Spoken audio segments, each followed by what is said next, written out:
Welcome to the Best 5-Minute Wine Podcast. I'm your host, Forrest Kelly. From the seed to the glass, wine has a past. Our aim at the Best 5-Minute Wine Podcast is to look for adventure at wineries around the globe. After all, grape minds think alike. Let's start the adventure. Our featured winery is... We continue our exploration into Clearwater Canyon Cellars of Lewiston, Idaho, speaking with co-owner and winemaker Coco Umaker. I just did a Google search, Idaho wineries, and one of the first searches was the question, are Idaho wines any good? So I'm sure you've experienced the Idaho bias. Just the fact that we were from Idaho and still are from Idaho, I often joke that Idaho is kind of the redheaded stepchildren of the Northwest wine industry. You know, we are part of that conversation. When you talk Northwest wine, it's Washington, Oregon, British Columbia, and Idaho. And we are a relatively small industry in terms of numbers, but that doesn't mean that the quality is any less. Just in terms of voice, you don't hear about it as much. And so people kind of equate that with maybe, oh, it's not as good, but we actually are very well established. There's just not as many of us, partly because of the topography of Idaho. There's not that many areas that can grow amazing grapes. I get a lot of enjoyment out of watching people go, oh my God, from Idaho, huh? This is really good. Growing up in Idaho, and whenever I would travel, it always cracked me up when people would ask where you're from, and I would tell them, and they would either make a potato joke or they'd ask if I was a corn farmer. No, that's funny. I got one of my labels rejected from the feds. You know, we have to send all of our labels in for approval with the federal government.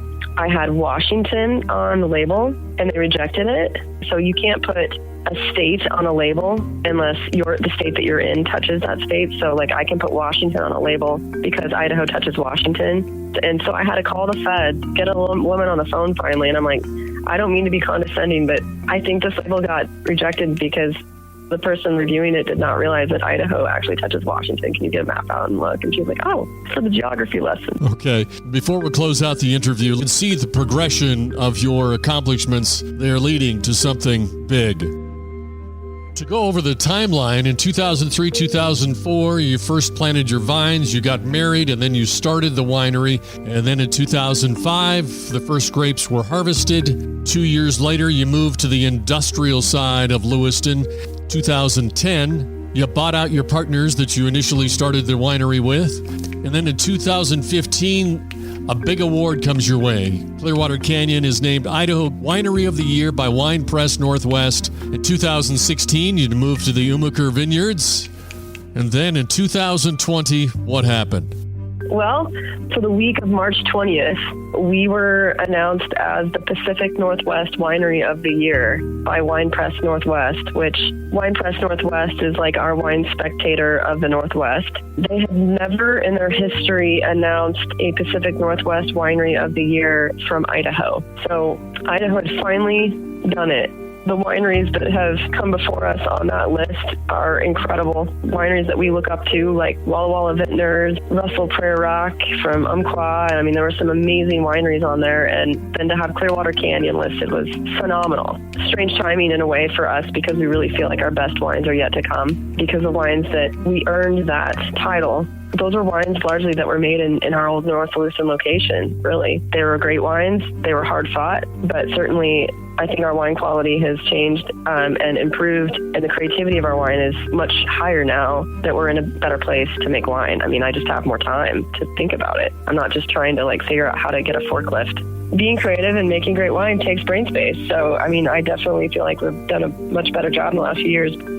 So that week of March 20th of 2020, we were announced Pacific Northwest Winery of the Year. And that same week, we were forced to shut the winery down for the pandemic. And I turned 39. So it was kind of a rough week.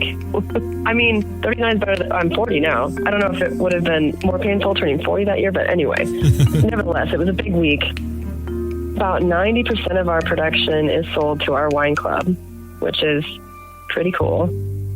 Yeah, it's incredible. I mean, we've had an amazing couple years of people showing tremendous support for us. And certainly I think the Pacific Northwest Winery of the Year helped a lot.